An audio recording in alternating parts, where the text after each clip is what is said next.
Can anyone remember the events that happened 2 days to their 8th birthday? Yeah, so for many people, this is a distant memory, but for me, it remains crystal clear. Allow me to take you back to that day when my life took an unexpected turn. So 2 days to my 8th birthday, I was in a classroom learning about fractions and percentages.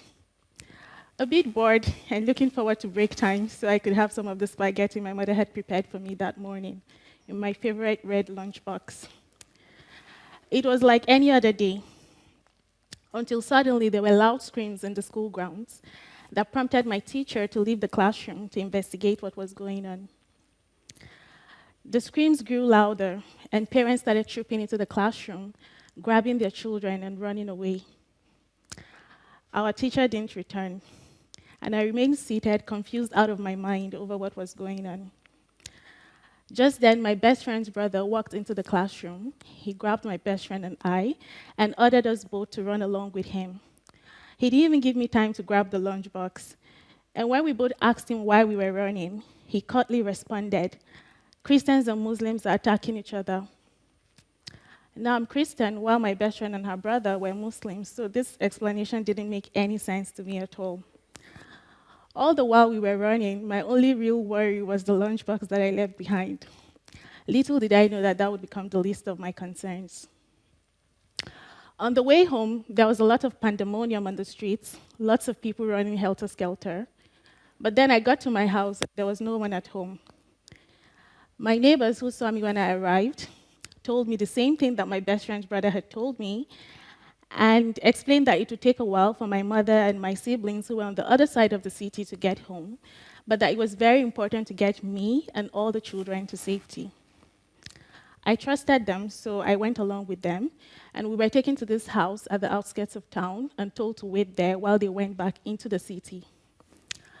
While we were waiting, a few families arrived at this house with gruesome tales of people they had seen being killed and burned in the same side of the city where my mother and my siblings were. It was then that the gravity of the situation dawned on me, and I became so worried for my family. After several hours of crippling anxiety, my neighbors finally returned with my mother and my siblings. This was the year 2000, and we were caught in one of the worst interreligious crises that ever happened in Nigeria that led to the death of over 3,000 people. Emergency response was not very common in those days, and so this house at the outskirts of town was really our only hope for survival. And even more families arrived at this same house, and the owners couldn't bear to turn back desperate families that were fleeing the crisis. And so this small house that was designed for one family of 4 ended up housing more than 10 families. And that marked the beginning of our lives as internally displaced persons. Of course, no one remembered my birthday that year. As much as 1 in 10 children around the world are impacted by armed conflicts, these conflicts forced children and their parents to leave their homes to seek safety, just as I had with my family. During flight, it's possible for children to become separated from their parents, which make them vulnerable to even more traumatic experiences. But even when there is no armed conflict, children are still victims to physical, sexual, and emotional abuse, neglect, maltreatment, living with parents with substance use conditions, and so on. The WHO World Mental Health Survey, which is one of the biggest epidemiological studies in the field of mental health, reported that about 1 in 3 persons around the world have experienced an adversity in childhood. Now, I always knew that there were some psychological consequences to these experiences, but nothing prepared me to hear just how severe and far-reaching these consequences are. It was during one of my PhD lectures that I learned that people who had been exposed to adversities in childhood have significantly higher risks of developing chronic physical and mental health conditions as adults, and that this risk persist across the life course and onto subsequent generations, indicating an intergenerational transmission of risk. I was so upset after this lecture. I couldn't wrap my head around what cruel fate, what unjust world makes people go through hell as children, hunt them into adulthood, and even harm their unborn children. I wondered if I was part of this statistic, trapped in an unending cycle of trauma and pain. But then it struck me that I had survived and I had coped. This made me curious to explore more about people who had faced adversities. And I found that a substantial number of people who face adversities cope, and some even manage to harness their experiences to thrive. I should clarify that I don't in any way diminish the devastating impact that adversities have on its victims, and the fact that many other factors interact to complicate and worsen these effects. But I strongly believe it's equally important to share positive stories of overcoming adversities, to give hope to survivors. I will share with you the 3 things that helped me to cope with the hardships that I faced. The first is having a strong social support system. This provides a nurturing environment where we can share our experiences and find the motivation to cope and move forward with a clear sense of purpose. This social support can come from anywhere, from parents, from family, from colleagues, from neighbors, from teachers. For me, I got it from my family. While this interreligious crisis was going on and the death toll was increasing by the hundreds, there was so much fear and anxiety in the air. Having my mother and my siblings with me in the safe house provided me with immense comfort. I could tell them how I felt, and even though they couldn't do anything to change the situation, their presence alone was very reassuring.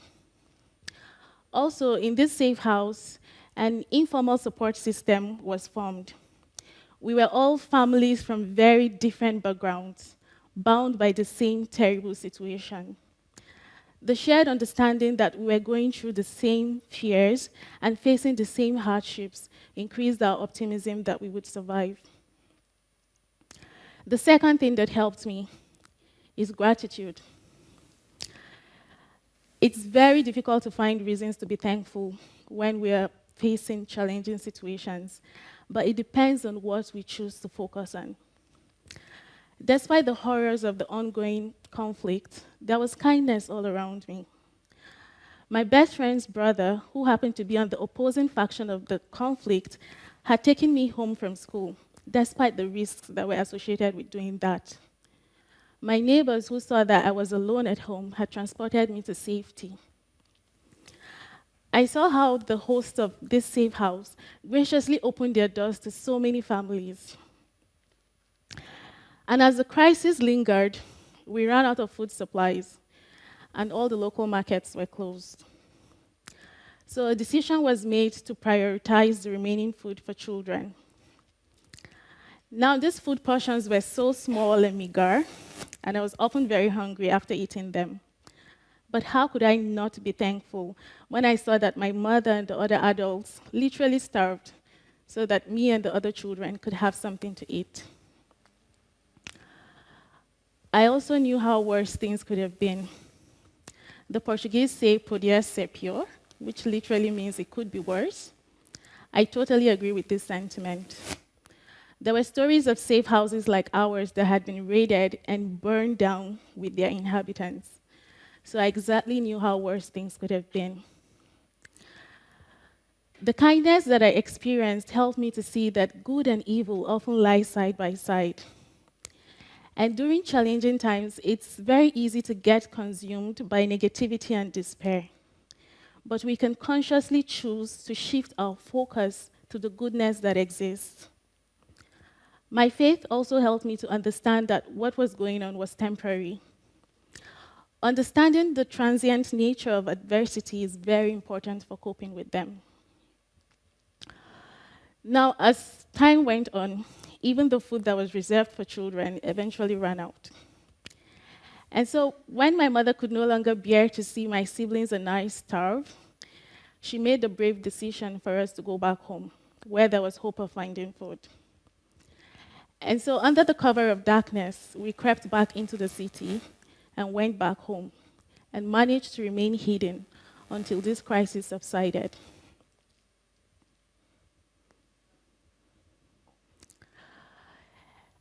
By the time the crisis broke out, my father worked in a different region of the country and was unable to reach us because the borders were closed and there were no mobile phones at that time. And so as soon as the borders were open, he came and he moved us out of that region. The smokes of destruction were still in the air, so there were no formal goodbyes and no farewells. And it seemed like just like that, the first 8 years of my life was reduced to mere specks of unpleasant memories. It was very sad to live that way, but I was incredibly thankful that my family and I had survived that nightmare. The third thing that has helped me is learning from the past. Unfortunately, experiencing an adversity in childhood does not shield one from further challenges in life. 10 years after facing the horrors of armed conflict, adversity struck again. My father passed away. This was a very difficult reality to come to terms with. I struggled a lot with bitterness and resentment over what had happened. And I tried to do everything to make myself feel better. One day I stumbled across an article that said that reflecting on past experiences where we have overcome an adversity can remind us of what coping strategies are most beneficial for us. And so I tried to be thankful, as I had been when I was 8 years old. But I struggled to find anything to be thankful for in that situation. I still had a good support system, but nothing anyone said made me feel better. Eventually, I fell back to how worse things could have been. And I saw a dozen ways things could have been worse than they were.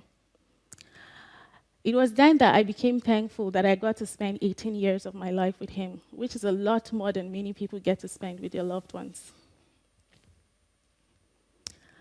Adversity can strike unexpectedly, just like COVID-19 did. But if you're here today, it means that you survived, and your chances of surviving future challenges are statistically higher. It may seem paradoxical, but adversities actually strengthen our resilience. In fact, a study conducted in the United States by Certi and colleagues in 2010 found that people who had faced adversities in the past were the least likely to be affected by recent negative events. By enduring and overcoming adversities, we learn effective coping strategies. We strengthen our social support networks, and we build resilience. Now, I'm not glamorizing adversities, but the truth is that life doesn't ask our permission before it throws challenges our way. As the inspiring Maya Angelou once said, I can be changed by what happens to me, but I refuse to be reduced by it. By reflecting on our own experiences and understanding how they have shaped us, we can break free from feeling like victims and strengthen our resilience. Tough times may seem like a lifeless autumn, but from them our resilience blooms in the spring and summer seasons. Everyday life presents us a choice to dwell on negative experiences or embrace the potential that the future holds. Let the audacity of hope empower us always to choose to look forward to the opportunities that lie before us. Thank you.